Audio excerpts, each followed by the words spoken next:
And I'll tell you what, wherever you're joining us from, none of us like to be the victim of false advertising. And I bet all of us have experienced it to a degree. Like, for example, you pick up a box of one of my favorite cereals, Raisin Bran, only to discover it doesn't necessarily have 2 scoops of raisins. Or my son Josh lives in Cincinnati, and in Cincinnati, they rave about Skyline chili. And so I don't have time right now to drive to Cincinnati, but I want some Skyline chili. I pick some up at a local grocer, and it looks like that. That's gross. Or how many of you ever bought your kid a SpongeBob ice cream treat? Well, and you give it to them, and instead of giving them ice cream, what you do is you give them nightmares. That's what that is. And see, here's the thing. False advertising doesn't just show up in food products. It shows up in lots of different places. For example, Monster.com, the job search firm, they tell us that 85% of all resumes exaggerate about the skills or the experiences on them. 85%. The Federal Trade Commission, they actually have standards that you're supposed to meet when advertising a used car. What they tell us, according to Automotive News, is that no more than 10% of all ads are compliant. 90% of used car ads have some kind of false advertising. So whether it's a resume or used car deals, nobody likes false advertising. And here's why. Because when reality doesn't meet the expectation, there's this gap called disappointment. When reality doesn't meet expectation, there's this gap called disappointment. Now, we'll get over a misfigured ice cream treat. But what happens when that occurs in our relationships? What happens then? How do you manage that when reality doesn't meet the expectations and there's this gap of disappointment? Because I think all of us know what it's like to have disappointment find its way into our relationships. And I'll tell you what I want you to do right now is I want you to think of one relationship that has some disappointment in it. The reality, expectation, disappointment. And maybe it's a friendship. It's a friendship you used to rely on, but now your connection feels more distant and inaccessible. Or maybe it's a family member. And lately with this family member, it's felt more like competition or conflict, where there used to be closeness and connection. Or maybe it's in your marriage. I mean, you remember when you walked down the aisle? Here was the expectation, and it feels like here's the reality. And there's a part of you wouldn't say it out loud, but you want to go like, man, that felt like false advertising.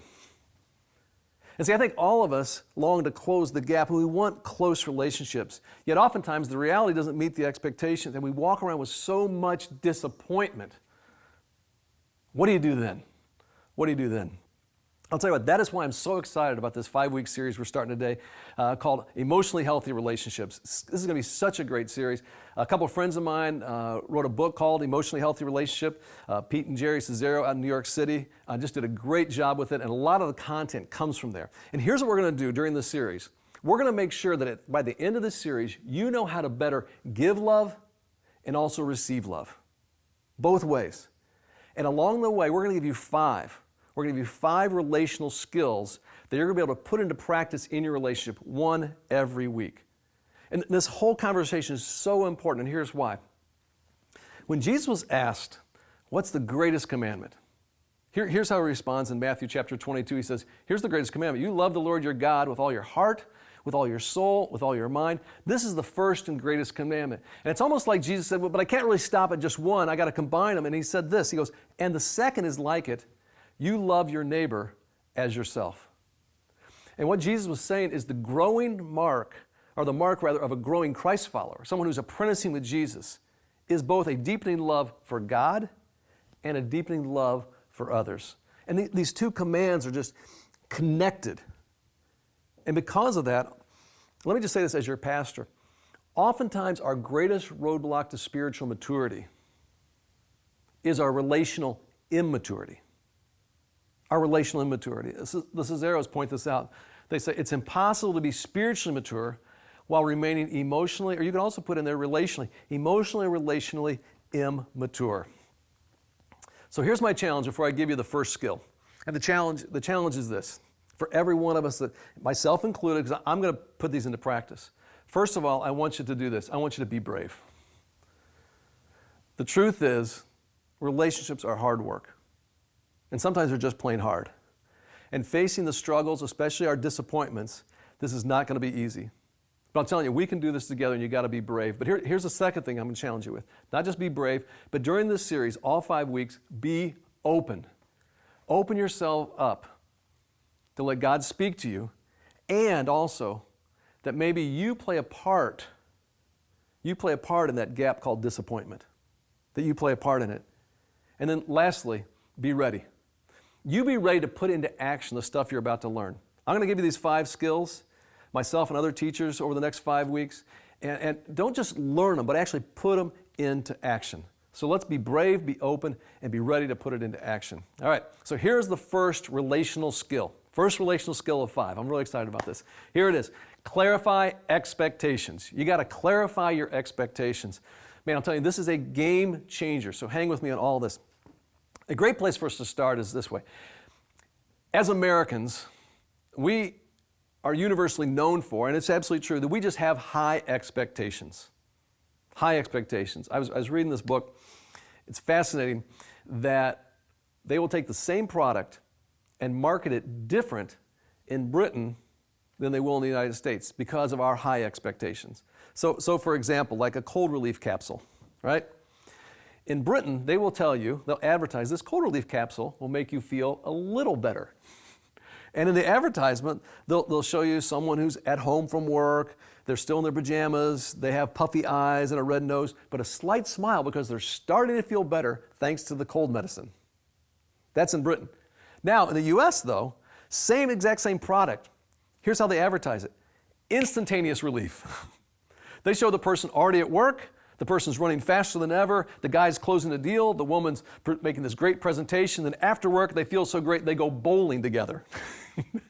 That's the way Americans think about it. And the book summarizes it this way. It says, the British don't expect over-the-counter drugs to change their lives, whereas Americans, we will settle for nothing less. We have high expectations. There's another book called The Image that deals with this topic of high expectations. And here's what it says, and wade into this with me. This will be worth it. It says this: we expect anything and everything. We expect contradictory and the impossible. We expect compact cars which are spacious, luxury cars which are economical. You getting the flavor? We expect to eat and stay thin, to be constantly on the move and ever more neighborly, to go to a church of our choice and yet feel its guiding power over us, to revere God and also to be God. And then it kind of concludes, it says this: never have people been more masters of their environment, yet never has a people felt more deceived and disappointed. For never has a people expected so much more than the world could possibly offer. And see, as Americans, we have ridiculously high expectations. And we take those expectations into our relationships. Because here's the expectation, but often here's the reality. And there's this gap that creates this disappointment. So for us to have what we're talking about, emotionally healthy relationships, we have to deal with first unhealthy expectations. What are some of those unhealthy expectations? I have a chart here for you, and I think this is going to be very helpful. It was very helpful to me. Here's how it starts. Unhealthy expectations. The first expectation that's unhealthy is what I would call unconscious. Unconscious.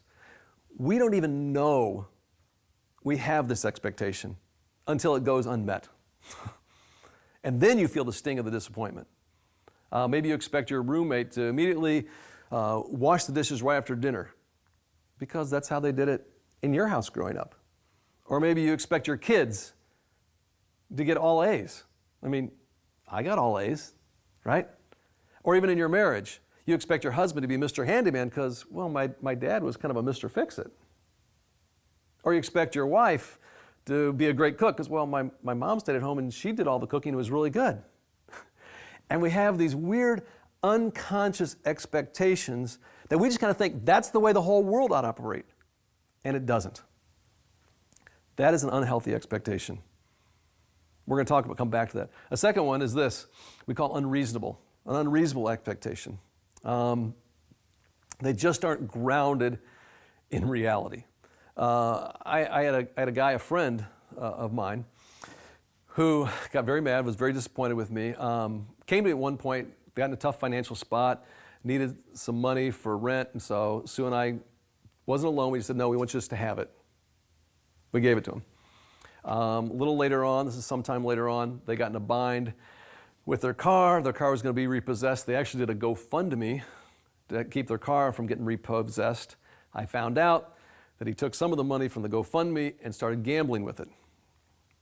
Well, then he comes back to me and he gets in the financial bind again and he says, hey, would you help me out again? And at that point I said, I can't. I can't for you. Because to me that was, at this point, okay, gambling away, GoFundMe money, it was unreasonable. There was a disconnect though. He was hurt. He was disappointed. See, unreasonable expectations could also be things like you expecting a friend just to be available whenever you want them to be available, to do whatever you want them to do. That's unreasonable. Now, sometimes expectations are reasonable, but the problem is here, they're just unspoken. We never actually voice them out loud with our words. I remember Sue and I, we were one of the last of our set of friends to have a baby. And so when Sue had Amy, I mean, she was heroic. No drugs, I mean, she was amazing. But unknown to me, all of her friends, all of her girlfriends, their husbands, when they had a baby, brought them flowers, brought them perfume, or brought them some kind of a gift, right? Maybe jewelry. I think they call it a push present, right? And now, my dad, on the other hand, the way I remember the story told, my dad wasn't even in the same state when I was born. So, I'm not aware that I'm supposed to bring a gift. And you're going like, you're an idiot. I'm sorry, I just didn't know. And it was unspoken, at least to me. So, I show up at the hospital, and when I show up at the hospital, I show up with a balloon. And then I give it, it's for Amy. Because I'm thinking to myself, man, already I'm being a good dad. And it's nothing ever gets said, but it's about a month later, in a tearful conversation, Sue voices the expectation, which you're all going like, you should have known this, you're a moron. Voices out loud, says, hey, you know what? All my friends got a gift when the child was born. You didn't do that. That really hurt.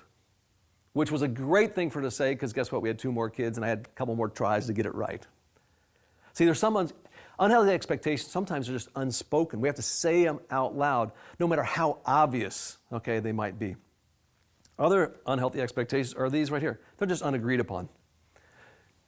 Just because you invite someone to a party doesn't mean they're going to come to the party. They didn't agree to it. Just because you ask someone to take you to the airport doesn't mean they're going to take you to the airport because they didn't agree to it.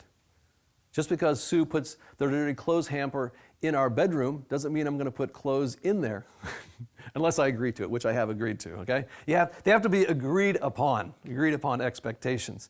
And here's what ends up happening. Eventually, these unconscious, unreasonable, unspoken, unagreed upon expectations, they go unmet. And when they go unmet and also unexamined by us, pretty soon we start making judgments about that other person, assumptions about that other person. And that's when pain and confusion and this disappointment gap, that's when it shows up. Resentment begins to build, and there's a wall in the relationship. Let me ask you, have you ever been there? Are you there right now? I mean, it's so familiar. I know many of you are. And what happens if you don't deal with this, if they go unexamined, unresolved, friendships fall apart, small groups disintegrate, working relationships crumble, families blow up, and marriages, I'm telling you, marriages will just collapse. So the question is, what do we do?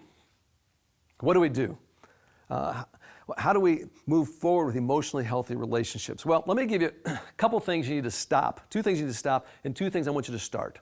All right? Stop. First of all, you have to stop. Stop mind reading. Stop mind reading. We're often unaware of how we are constantly making up stories, taking in our own assumptions about why people are doing the things they're doing around us. A couple of years ago, our whole family was up in Door County on vacation up in Wisconsin. And we'd been there a few days, and the place we were renting was kind of starting to get trashed. There were Gatorade bottles and granola wrappers and dirty dishes just all over. And it was mostly the boys. So Sue pulled the two boys aside and she says, hey guys, listen, this is all of our vacation. I'm not cleaning up after you, so you need to pick up after yourselves. Essentially like, don't be pigs. About that time, I come walking into the living room, the main space there, and I'm picking up Gatorade bottles, I'm picking up granola wrappers, I'm kind of generally straightening the place, and I can see the look on her face like she's getting more and more angry. I have no idea what's going on. And points to the other room, and so we both, I knew what that meant, we both walk into the other room, and she basically starts saying, hey, why are you trying to make me be the bad guy? And you like the good guy. I'm always the bad parent, you're the good parent. What's going on here? And I'm like, what are you talking about? I was just trying to clean up a little bit, trying to help out around here. Well, Sue assumed, okay, she thought I'd heard the whole conversation. In this case, it was just really bad timing on my part. I hadn't heard the conversation. And so now I knew why she was thinking that, why she felt that disappointment, and why she was expressing it, which was spoken, which was good, right? So often, here's the thing, we think we know the thoughts. We think we know the motives, and we don't. Now, Scripture tells us this. It says this, fools find no pleasure in understanding what's really going on, but they delight in airing their own opinions. When we act as if we got it all figured out and we don't approach our relationship with some humility, it's like we're playing God. We're assuming, oh, I know what's happening, when you really don't know what's happening. And we're just, what we're doing there, we may be filling our relationships with unhealthy expectations. All right, here's the second thing you got to stop. The second thing, so first of all, you have to stop mind reading, but secondly, stop making judgments. Matthew says this, it tells us this, it says, do not judge or you will be judged. And judging one another, it's just so easy to do. Psychologists even have a big old term for it. They call it fundamental attribution error. Fundamental attribution error, or FAE. And basically what it means is this, is that when somebody else does something that is wrong, we attribute that to bad character. You're a moron. You're a jerk. That's why you're doing that. When we do the exact same thing, well, it's circumstances. There's all kinds of environmental factors that I had to do that. Does that make sense? So for example, when someone cuts you off in traffic, if they cut you off in traffic, you've done this, I've done this, you jerk, what a jerk. We never think that maybe they're rushing somebody to the hospital, or maybe they're late getting their kid to school. Now, when Dave cuts someone off, it's like, oh, I'm sorry, but hey, I'm 5 minutes for my appointment, right? It's okay. It's not bad character. There's other excuses around it. That's what's going on. And this fundamental attribution error is something, unfortunately, we all do it. And if we're going to have healthy, emotionally healthy relationships, we have to stop making these judgments. All right. There's also some things we have to start. We stop those things, some things we have to start. And what we have to start doing is this. This one's so critical. Please hear me on this. Start having conversations. Start having conversations. The Wisdom of Solomon, right out of the Bible, says, the heart of the discerning acquires knowledge, right? You acquire knowledge. For the ears of the wise, they actually seek it out. Simply put, the only way to discover what a person is really thinking, what's really going on, what's really in their heart and their motives, is to ask questions, listen, and have a conversation. Let me illustrate it this way. What do you think's in this little box? In fact, I'll tell you what, go ahead in the chat room, just guess. What do you think's in this little box here? What do you think's in this little box? What do you think's in there? And we can all guess. We can probably come up with 2 or 3 or 4 guesses. You can guess all you want. The only way you're going to know what's in this box is if I open up the box and let you see what's inside the box. Or if I tell you, because I know, if I tell you what's inside the box. And here's my point. People, okay, we're like this box. The only way to know what's going on inside me, inside one another, is to open up the box. And the best way to open up the box of someone's heart is conversation. Hey, how you doing? No, I mean really, how you doing? And you ask them, well, tell me more about that. Then probe a little more. Can you explain why you feel that way? And dig a little deeper. I think what you're saying is this. Is that true? The only way is to open up the box. And see, these conversations, this is what's so crucial, lead to understanding. Understanding lead to emotionally healthy relationships. So we have to start having conversations. And that means we just simply have to, right? Open the box. What's in the box? What's in the box? Let's see. Nothing's in the box. Another example of false advertising. All right, sorry about that. So here's the second thing you have to start doing. Not only start having conversations, but start clarifying your expectations. Okay, we're all the way back to where we started from with our big kind of takeaway. Start clarifying expectations. And I want to go back to our chart, okay? Here's how you clarify those expectations. To have healthy expectations, what you first have to become not unconscious, but you become conscious. This is going to require some work. You have to really do some work here and pause, examine your own thoughts in that relationship that you picked. Examine your own desires. Identify those clear expectations that aren't being met, that you're carrying into that family relationship, that you're carrying into that friendship, that you carry into that marriage. Really do some work on those. Why are those there? Where do those come from? Then after that, the second thing is you have to do this. Instead of unreasonable, make sure they're realistic expectations. It can't be rainbows and unicorns. Okay, they have to be realistic expectations. Is there any evidence to support? Yeah, this is a realistic expectation. And the best way to know if it's a realistic expectation in a relationship would be this. Has that person done it in the past? Have they fulfilled that expectation in the past? Or have they stated or shown a willingness to fulfill that expectation? If so, then that would be, okay, that's a realistic expectation. And then next, and this one's so crucial, because this gets close back to the conversation, go from unspoken to spoken. Whatever the relationship you picked, where there's this gap of disappointment, say it out loud. Just use your words. Say, you know what? Next time we have a kid, bring me a gift. You don't have to say idiot. You might be thinking, but just say, bring me a gift. Right? And chances are, if they're a decent human being, they love you, they're going to get it right. They're going to get it right. Make it spoken. Finally, a healthy expectation is also agreed upon. Okay? Just because I have the expectation doesn't mean the other person shares the expectation. For an expectation to be healthy, both parties, both people, both family members, both employer and employee, husband and wife, we have to agree upon it. And here's the thing. Now, look at this. I want you to look at this here. And if some of you are viewing, you want to take a picture of it on your screen, that would be smart. Because what you have here, this together helps shape emotionally healthy relationships. And here's how I want to challenge every one of you, myself included today. Go back to that most important relationship you were thinking about, where here's reality, here's the expectation, here's the kind of disappointment. All right? And it might be a spouse, could be as a parent, could be with your parent, even as an adult, could be a friendship, could be an employer relationship. But rather than getting defensive and rather than immediately blaming the other person, I want to encourage you to take an honest look at your own expectations and say, okay, are my expectations for this relationship, are they unhealthy or are they healthy? And if some of them are unhealthy, how do I move them over here to healthy expectations? And as you do, I'm telling you, be brave, remember our challenge, be open, and be ready to take action. I'm telling you, this is a game changer for you. It is so important. And I know relationships are hard. I know a lot of us, we have scars and hurts and struggles, but we can do this together. I was really inspired this past week. I did a funeral for my Aunt Jean. My Aunt Jean passed away at 92 years of age. And she was just one of those people who, I mean, she knew how to give love and she knew how to receive love. An amazing Christian woman.